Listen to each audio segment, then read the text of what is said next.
যতদিন পর্যন্ত আমরা হজ করতে পারছি না ততদিন পর্যন্ত আমরা কিছু আমলের মাধ্যমে হজ এবং উমরার সওয়াব লাভ করতে পারি। হজ করার যে আসল মর্যাদা, প্রকৃত মর্যাদা, সেটা তো হজ করার মাধ্যমেই শুধু লাভ হবে। কিন্তু আমরা আজ এমন 5টি আমলের কথা জানবো, যেই 5টি আমল আমরা আমাদের নিজ জায়গায় বসে যদি করি, আল্লাহ রাব্বুল আলামিন এই আমলগুলোর বিনিময়ে হজ করে যে পরিমাণ সওয়াব আমি পেতাম, আমার অ্যাকাউন্টে, আমার আমলনামাতে ওই পরিমাণ সওয়াব আল্লাহ তাআলা লিখে দিবেন।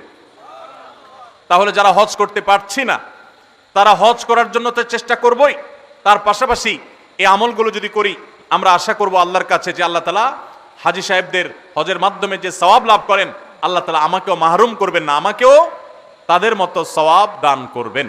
এরকম 5টি আমলের ভিতরে সর্বপ্রথম যে আমলের কথা বলবো সেটা হলো 5 ওয়াক্ত নামাজের পরে তাসবিহ পাঠ করা।